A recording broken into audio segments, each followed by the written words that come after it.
Hello friends, welcome to my YouTube channel. तो आज के इस वीडियो में हम डिस्कस करने वाले हैं इनऑर्गेनिक केमिस्ट्री से रिलेटेड कुछ ऑब्जेक्टिव क्वेश्चन। तो चलिए बिना देर किए आज की वीडियो स्टार्ट करते हैं। तो फर्स्ट क्वेश्चन है कि ट्रांस इफेक्ट का वैद्युत स्थितिक ध्रुवण सिद्धांत यानी इलेक्ट्रोस्टैटिक पॉलराइजेशन थ्योरी को प्रस्तावित किया गया था।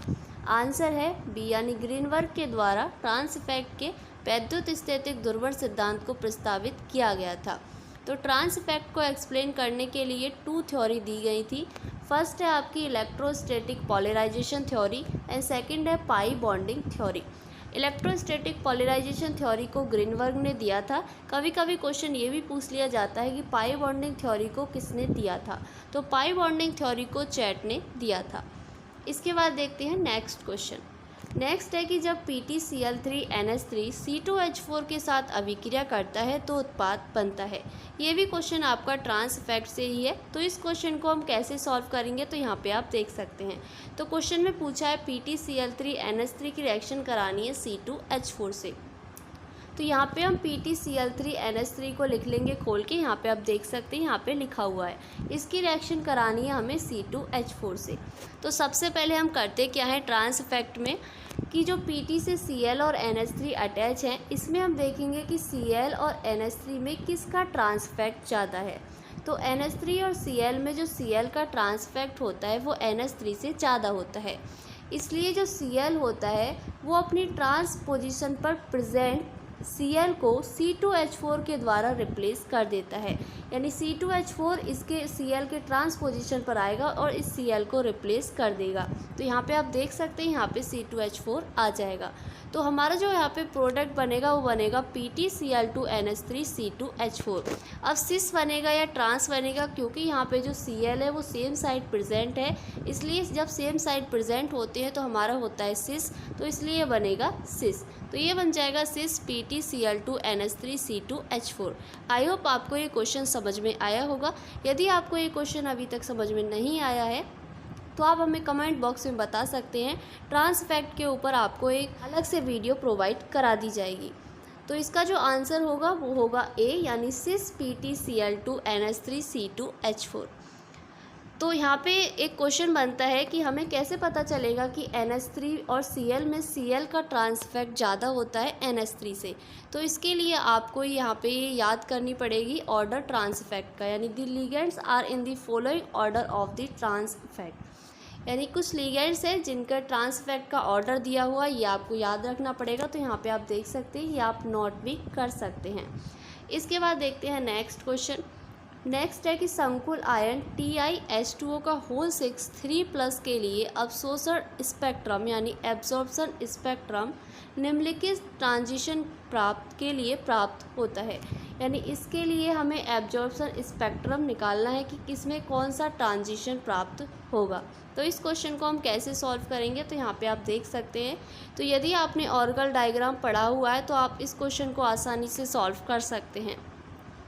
तो क्वेश्चन था हमारा कि कॉम्प्लेक्स आयन TiH2O को होल 6 3+ के लिए एब्जॉर्प्शन स्पेक्ट्रम ट्रांजिशन प्राप्त होगा। तो सबसे पहले हम क्या करेंगे, तो हमारा जो मेटल है यहाँ पे दिया हुआ है Ti। तो Ti का एटॉमिक नंबर होता है 22। तो जब हम इसका इलेक्ट्रॉनिक कॉन्फ़िगरेशन करते हैं तो हमारा आएगा 3d2 and 4s2। तो यहाँ पे जो Ti की ऑक्सीडेशन स्टेट है वो है 3+। तो यहाँ से क्या होगा कि 3+ इलेक्ट्रॉन रिमूव हो जाएंगे, तो हमारा बचेगा 3d1। तो d1 के लिए जो टर्म सिंबल होता है वो होता है 2d। तो यदि आपको निकालना आता है तो ठीक है, नहीं तो आप ये याद भी कर सकते हैं। यहाँ पे आप देख सकते हैं कि d1 और d9 के लिए जो टर्म सिंबल होता है वो होता है 2d। d2 एंड d8 के लिए जो होता है वो होता है 3f and 3p। d3 and d7 के लिए होता है 4f and 4p and d2 d6 के लिए होता है 5d। तो यहाँ पे आप ये याद कर सकते हैं। तो हमारा यार d1 और d1 के लिए जो टर्म सिंबल होता है वो होता है 2d। तो यहाँ पे दिया हुआ है d ऑर्बिटल। तो d ऑर्बिटल है और यहाँ पे ये H2O का होल 6 यानी ऑक्टाहेड्रल कॉम्प्लेक्स है। तो ऑक्टाहेड्रल कॉम्प्लेक्स में जो d जो होता है उसकी जो स्प्लिटिंग होती है वो आपको पता है कि T2G और Eg में होती है। तो यहाँ पे ये स्प्लिट हो गया T2G और Eg में। तो यहाँ पे ये बन गया आपका ट्रांजिशन 1 यानी 2T2G से आएगा ये 2Eg। तो इस प्रकार से आप इस क्वेश्चन को सॉल्व कर सकते हैं। तो यहाँ पे आप देख सकते हैं, यहाँ पे जो आंसर आएगा वो आएगा हमारा 2T2G से 2Eg, यानी सेकंड वाला ऑप्शन होगा आपका सही। इसके बाद देखते हैं नेक्स्ट क्वेश्चन। नेक्स्ट है कि T3 अभिविन्यास में मुक्त धातु आयन का मूल पद कौन सा होगा, यानी आपको यहाँ पे मूल पद ज्ञात करना है। तो यहाँ पे आप देख सकते हैं किस प्रकार से आप कैलकुलेट कर सकते हैं। तो हमें निकालना है D3 के लिए। तो सबसे पहले हम D में कितने ऑर्बिटल होते हैं, D में होते हैं हमारे 5 ऑर्बिटल, और इसमें दिए हुए हैं आपके 3 इलेक्ट्रॉन। तो यहाँ पे हमने 3 इलेक्ट्रॉन को फिल कर लिया है। तो सबसे पहले जो इसका फॉर्मूला होता है, जो आपका मूल पद निकालने के लिए जो फॉर्मूला होता है वो होता है 2s + 1lj। तो आप ये याद रखना कि इसका जो फॉर्मूला होता है वो होता है 2s + 1lj। तो सबसे पहले हम निकालेंगे L की वैल्यू। तो L की वैल्यू किस प्रकार से कैलकुलेट करते हैं, तो हमारे D में होते हैं 5 ऑर्बिटल, इसमें हमारे 3 इलेक्ट्रॉन फिल हैं। इसकी जो वैल्यू है वो +2 + 1 है, 0 है। तो यहाँ पे हमने लिख दिया +1 +2 +1 है +0। तो ये टोटल हो गया आपके +3। तो L की वैल्यू आ गई आपकी 3, और जब आपकी L की वैल्यू 3 होती है तो आपका जो आता है SPDF में वो आता है F। तो यहाँ पे आ गया ये F। इसके बाद चाहिए हमें S की वैल्यू, क्योंकि हमें 2s + 1 की वैल्यू कैलकुलेट करनी है। तो इसके बाद करते हैं हम S की वैल्यू कैलकुलेट। तो S की वैल्यू कैलकुलेट करने के लिए फॉर्मूला होता है 1/2 × n। तो n की वैल्यू है 3, क्योंकि हमारे इलेक्ट्रॉन कितने हैं 3। तो यहाँ पे आ गया 3, तो ये हो गया आपका 3/2। इसके बाद चाहिए हमें J की वैल्यू। तो J की वैल्यू को हम कैलकुलेट करते हैं, J = L - S। तो इसके बाद आपको यहाँ पे फॉर्मूला लगाना है। L की वैल्यू रखनी है 3 एंड S की वैल्यू रखनी है 3/2। जैसे आप कैलकुलेट करेंगे तो J का मान आ जाएगा आपका 3/2। इसके बाद आपको सिंपली करना क्या है कि ये सारी वैल्यू इस वाले फार्मूले में रख देनी है। जब आप इस वाले फार्मूले में रखोगे तो आपका आएगा 4lj। इसके बाद आ गया आपका यहाँ पे 4 एंड L का मान है आपका F। यहाँ पे हमने कैलकुलेट किया था F, एंड J की वैल्यू आई थी आपकी 3/2। तो यहाँ पे आ गया 3/2। तो हमारा जो मूल पद आया वो आया 4f 3/2। तो आंसर होगा आपका B, यानी 4f 3/2। तो इस प्रकार से आप मूल पद का मान कैलकुलेट कर सकते हैं। इसके बाद देखते हैं नेक्स्ट क्वेश्चन। नेक्स्ट है कि दुर्बल क्षेत्र वाले संकुल यौगिकों के लिए 10G यानी CFSC तथा P यानी युग्मन ऊर्जा यानी पेयरिंग एनर्जी के बीच संबंध होता है। तो आंसर आएगा आपका B, यानी 10 DG से पेयरिंग एनर्जी ज़्यादा होती है वीक फील्ड के लिए। तो यहाँ पे आप ये नोट भी कर सकते हो, arrangement of electron in different orbital, यानी वीक फील्ड के लिए जो पेयरिंग एनर्जी होती है वो 10 DG से ज़्यादा होती है। यानी ये जो डेल ओ को हम क्या लिख सकते हैं, डेल O = होता है आपका 10 DG। तो इस प्रकार से आप लिख सकते हैं। इसके बाद स्ट्रॉन्ग लिगेंड के लिए यदि हम देखें तो 10 DG यानी डेल O की वैल्यू ज़्यादा होती है पेयरिंग एनर्जी से। जब पेयरिंग एनर्जी ज़्यादा होती है तो वो हाई स्पिन होता है, और जब पेयरिंग एनर्जी कम होती है तो वो लो स्पिन होता है। तो यहाँ पे आप ये नोट कर सकते हैं।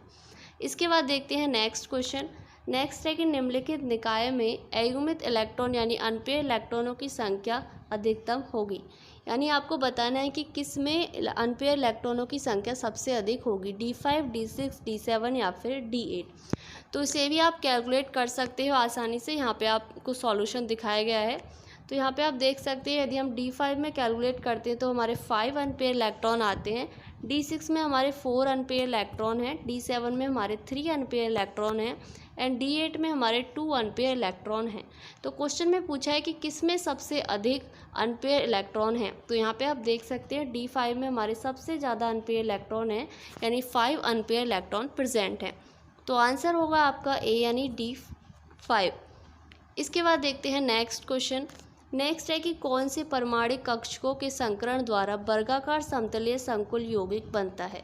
आंसर है C, यानी S, Px, Py, Tx² and y²। Next question है कि ऑर्गल आरेखों यानी ऑर्गल डायग्राम का उपयोग निम्नलिखित संकरण धातु संकुल यौगिकों के स्पेक्ट्रम की व्याख्या के लिए किया जाता है। तो आंसर है आपका D, यानी टेट्राहेड्रल एंड ऑक्टाहेड्रल दोनों के लिए किया जाता है। नेक्स्ट क्वेश्चन है कि निम्नलिखित में से कौन सा संबंध लैपोर्ट अनुमत यानी अलाउ ट्रांजिशन के लिए है।